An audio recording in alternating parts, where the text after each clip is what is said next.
Dear friends, apparently the question, what happens after we die, has been searched in Google for over 200,000 times a month. Perhaps we can counter the question by asking, what does not happen after we die? As one who has a keen interest in this subject, I decided to put together a series of short presentations and post them online. I hope friends who also share the same interest would participate with their input and comments so that we would share thoughts and ideas and learn from each other's knowledge and experiences. My understanding of this subject is mostly from the teachings of all divinely ordained religions, most especially the Baha'i writings, some philosophical ideas, schools of thoughts, and ideologies, as well as cultural and tribal beliefs and traditions. I'd like to begin by talking about the very start of our lives in this physical world.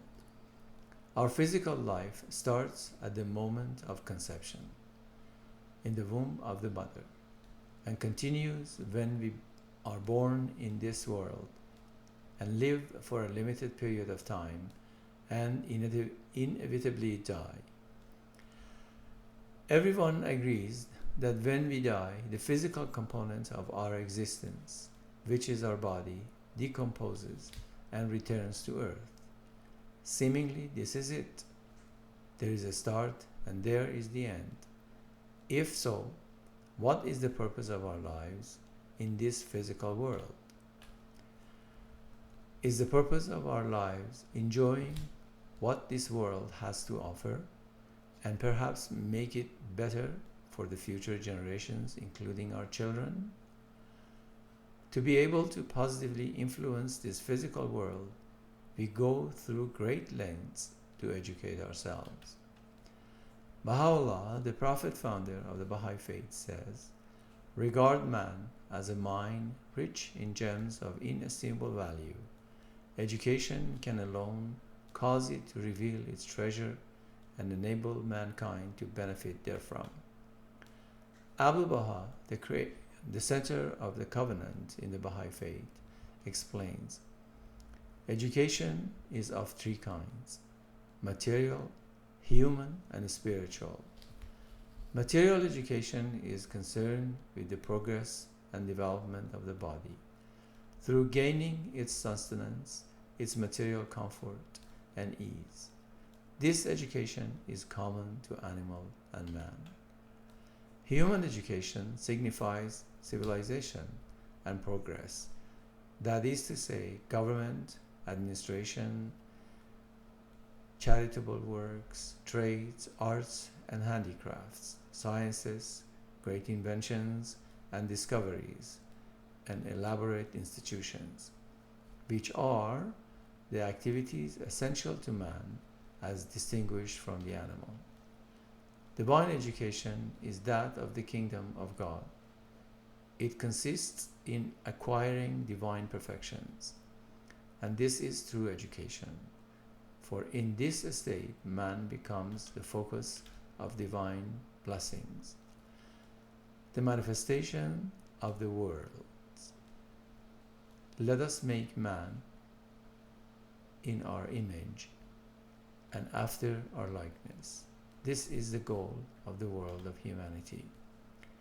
Material education enables us to achieve a degree of ease and comfort in this physical world, with very little or no intentions of influencing others or our environment.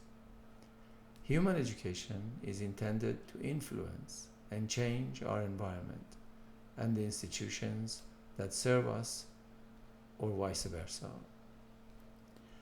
Material and human education are intrinsic and unavoidable in our lives. Our body grows and is in need of shelter and sustenance, and we live in communities that need institutions to function and requires our participation.